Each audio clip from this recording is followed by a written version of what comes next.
اس کے پاس دولت بہت ساری تھی لیکن بچے چھوٹے چھوٹے تھے. اس نے تھیلے کے اندر سونا ڈالا کہ یہ کسی کے سپرد کر جاؤں کہ میرے بچے بڑے ہوں تو ان کو دے دے. سوچا غریب کو دیا تو وہ سنبھال نہیں سکے گا، بچوں کو دیا تو وہ ضائع کر دیں گے. ایک دوست تھا اس کا امیر ترین، اس کو کہا کہ میاں یہ سونا اور تھیلا ہے، ساتھ وصیت نامہ لکھا، جب میرے بچے بڑے جوان ہو جائیں، بالغ ہو جائیں تو جو تیرا جی چاہے ان بچوں کو دے دینا. یہ اس نے وصیت کی اور وہ سب کچھ اس کے سپرد کیا.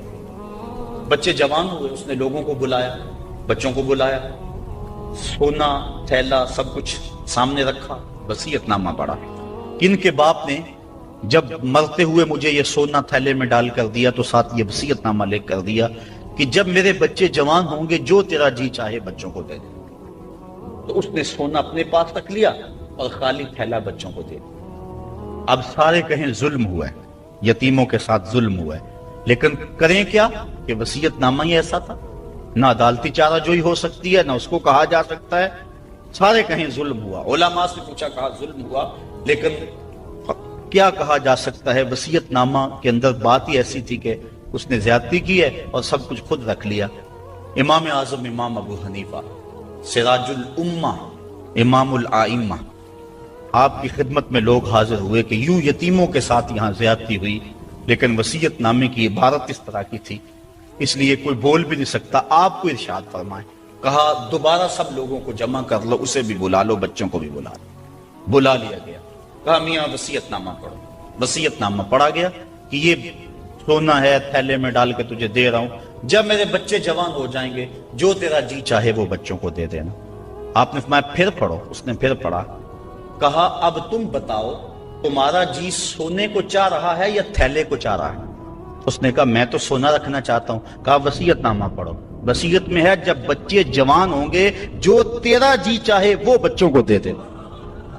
اب تیرا جی تو سونے کو چاہ رہا ہے اور وصیت میں لکھا بھی یہ ہے کہ جو تیرا جی چاہے وہ بچوں کو دے دے، لہٰذا سونا دینا، بچوں کو تھیلا رکھ خود. تو امام اعظم نے اس طرح ان یتیموں مدد فرمائی تو کہا لن تنالوا البر حتی تنفقوا مما تحبون، تم اتنی دیر تک نیکی کی حقیقت کو نہیں پہنچ سکتے جب تک اس کو تم اللہ کی راہ میں خیرات نہ کرو جس کو تم خود پسند کرو. اللہ مما تحبون، تو انسان اس کو راہ خدا میں خیرات کرے جس کو خود پسند کرتا ہے. اور آگے فرمایا وَعَلَمُوا، اور جان لو ان اللہ غنی حمید، اللہ غنی بھی ہے اور سراہا ہوا بھی ہے. اسے تمہارے مالوں کی ضرورت نہیں ہے، وہ ان غریبوں کو خود بھی تو دے سکتا تھا نا. تمہاری ڈیوٹی لگائی کہ تم دینا، وہ خود بھی تو دے سکتا تھا، لیکن یہ تمہاری آزمائش، ان کی آزمائش اور تمہاری آزمائش. اب دیکھتے ہیں کون اپنی آزمائش میں پورا نکلتا ہے. الشیطان یعدکم الفقر ویامرکم بالفحشاء، شیطان تمہیں اندیشہ دلاتا ہے محتاجی کا. اگر تم نے اللہ کی راہ میں دیا تو تم محتاج ہو جاؤ گے، تمہارے پاس اتنی دولت نکل جائے گی. وَيَأْمُرُكُمْ بِالْفَحْشَاءِ، اور تمہیں بے حیائی کا حکم دیتا ہے. بے حیائی سے یہاں مراد علماء تفسیر فرماتے ہیں بخل ہے، کنجوسی ہے. اور کنجوسی کو بے حیائی اس لیے کہا گیا کہ اس سے بڑی کیا بے حیائی ہوگی کہ غریب نانے شبینہ کو ترستا ہو اور امیر دولت کو سنبھال کے بیٹھ جائے. یہ بے حیائی نہیں ہے تو اور کیا ہے. امام غازی تفسیر کبیر کے اندر اسی آیت کریمہ کے تحت 5-6 چیزیں بیان فرمائی کہ صدقہ کب چھپا کے دینا چاہیے اور کب ظاہر دینا چاہیے. گفتگو وہ لمبی ہے، میں ایک بات عرض کر کے اجازت چاہوں گا اور بات آگے بڑھاؤں گا. 2 طرح سے جو ہے وہ صدقہ دیا جاتا ہے، ظاہر اور پوشیدہ. اور اس میں اگر کسی شخص کو آپ دے رہے ہیں، کسی ذات کو دے رہے ہیں، تو پھر اس وقت مستحب اور بہتر یہ ہے کہ آپ چھپا کے دیں. کسی کی مدد ذاتی طور پہ کر رہے ہیں، غریب ہے، بیوہ ہے، یتیم ہے، تو پھر اس کی غربت کا اشتہار نہ لگائیں، پھر بہتر ہے کہ چھپ کے دیں. اور آقا کریم نے فرمایا 7 اشخاص قیامت کے دن اللہ کے عرش کا ٹھنڈا سایہ پائیں گے جب کوئی سایہ نہیں ہوگا. ان میں ایک شخص یہ فرمایا وَرَجُلٌ تَصَدَّقَ بِصَدَقَةٍ فَأَخْفَاهَا حَتَّى لَا تَعْلَمَ شِمَالُهُ مَا تُنْفِقُ يَمِينُهُ، وہ آدمی جس نے تنہائی میں صدقہ دیا اور اتنا خفیہ دیا کہ جو دائیں ہاتھ نے کیا وہ بائیں کو خبر نہ ہو. فرمایا کل قیامت کے دن جب کوئی سایہ نہیں ہوگا اللہ اسے اپنے عرش کا ٹھنڈا سایہ نصیب ہوگا، اور جو عرش کے سائے تلے ہوگا قیامت کی تکلیف سے محفوظ ہوگا، جو عرش کے سائے تلے ہوگا وہ قیامت کی پریشانیوں سے محفوظ ہوگا، جو عرش کے سائے تلے ہوگا اس کو جام کوثر ضرور دیا جائے گا، اور جو ایک گھونٹ بھی پی لے گا 50,000 سال کے دن میں اسے کبھی بھی پیاس نہیں لگے گا۔ تو جس نے اپنے صدقے کو خفیہ دیا، دائیں نے دیا بائیں کو خبر نہ ہو، اللہ اکبر۔ بلکہ علماء اس کی تشریح میں لکھتے ہیں کہ جس کو صدقہ دیا جا رہا ہے بہتر ہے کہ اس کو بھی خبر نہ ہو، اس انداز سے اس کے گھر میں پھینک آؤ کہ اسے بھی پتا نہ ہو کہ میرے اوپر کون مہربانی کر گیا۔ اللہ اکبر۔ اگر ایسا ہو تو یہ انتہائی خفیہ حالت ہے۔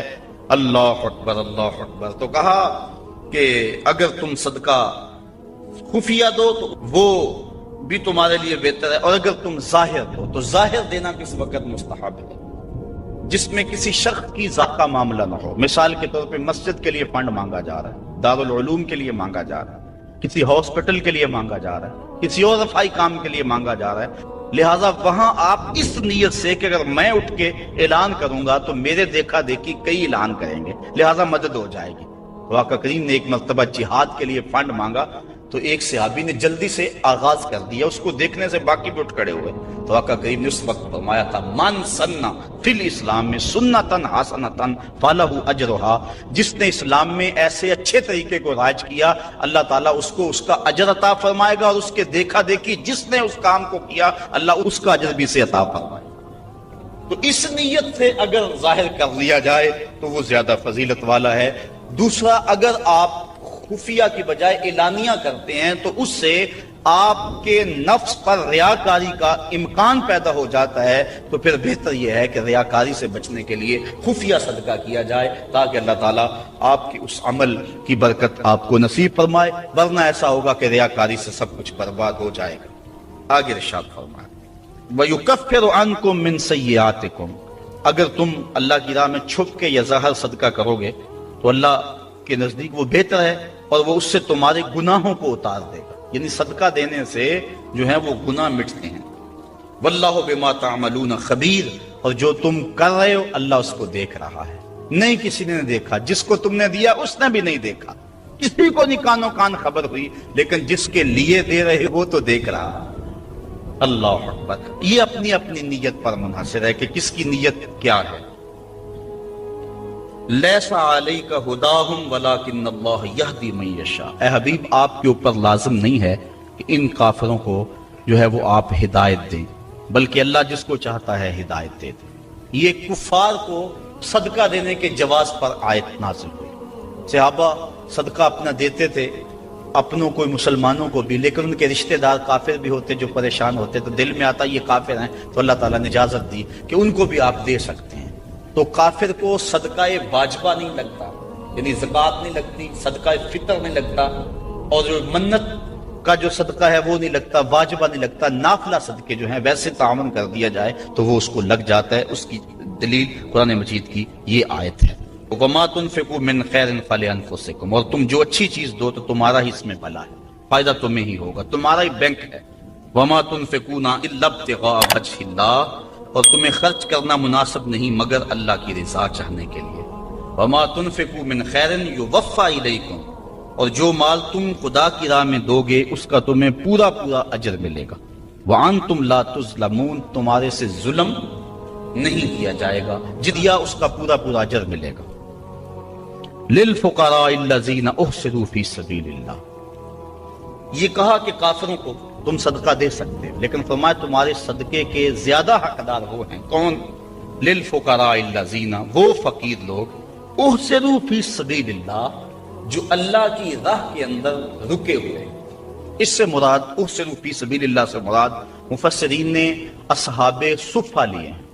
یہ 400 کے قریب صحابہ تھے، 300 سے لے کر 400 تک ان کی تعداد مختلف روایات میں آئی ہے، جو مسجد نبوی میں رہتے تھے۔ ان کا نام کوئی گھر تھا نہ ان کے اہل تھے، بس سارا دن مسجد نبوی میں رہتے۔ حضور نے ان کے لیے ایک چبوترا بنوا دیا جس کو صفہ کا چبوترا کہا جاتا ہے، تو وہ اس پہ بیٹھے رہتے، حضور کے انتظار میں رہتے۔ آقا کریم آتے تو وہ حضور سے دین سیکھتے، بلا تعین اوقات حضور سے دین سیکھتے، کسی غزوے پر حضور ان کو چاہتے تو ساتھ لے جاتے، کسی سرایہ پہ بھیجتے تو وہ حضور کے حکم کی جو ہے وہ تعمیل کرتے، زیادہ کوشش کرتے کہ وہ لکڑیاں اکٹھی کر کے ان کو بیچ کر اپنے پیٹ کا گزارا کرتے، لیکن مصروفیت چونکہ تعلیم دین میں تھی تو وہ کمائی نہیں کر سکتے تھے۔ اللہ تعالیٰ جل شانہ نے یہاں باقاعدہ یہ بات ارشاد فرما دی، لا یستطیعون ضربا فی الارض، وہ زمین پر چل نہیں سکتے، یعنی باقاعدہ وہ کاروبار نہیں کر سکتے کیونکہ وہ دین کے علم کے لیے رکے ہوئے ہیں۔ کہا تمہارے صدقے کے زیادہ حقدار یہ طلباء ہیں، دین والے لوگ جو سب کچھ چھوڑ کے دین سیکھ رہے ہیں۔ یحسبہم الجاہل اغنیاء من التعفف، سوال نہ کرنے کی وجہ سے اس کو ناواقف آدمی سمجھتے ہیں یہ تو بڑے ٹھیک ٹھاک ہیں، یہ تو غنی ہیں، کیونکہ ہر بندہ اندر نہیں جھانک سکتا۔ وہ کیا کسی نے کہا تھا نا، ہستی پلکوں کے نیچے غم بھی پلتے ہیں، ہستی پلکوں کے نیچے غم بھی پلتے ہیں، مگر کون دیکھتا ہے اتنی گہرائی میں۔ تو وہ بظاہر ان کے چہرے مورے ایسے ہیں کہ لگتا یہ ہے کہ یہ بڑے ٹھیک ٹھاک، ضرورت ہی نہیں ہے، لیکن مالداروں کے اوپر لازم ہے کہ ان کو بھی تلاش کریں جو مانگتے نہیں اور ان کے گھر جا کے ان کی اعانت کر کے آئیں۔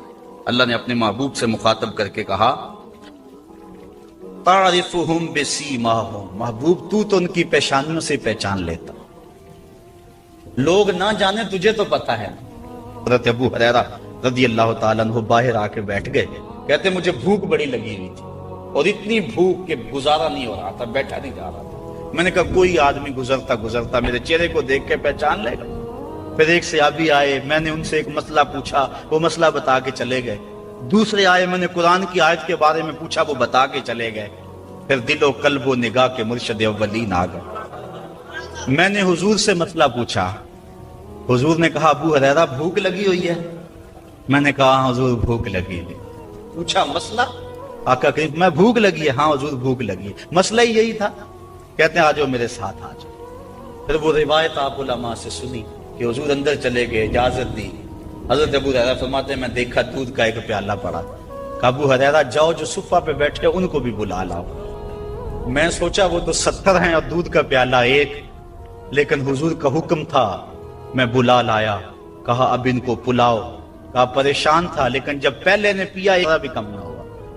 میں سمجھ گیا حوض کوثر کی نہروں سے کنیکشن جڑ گیا۔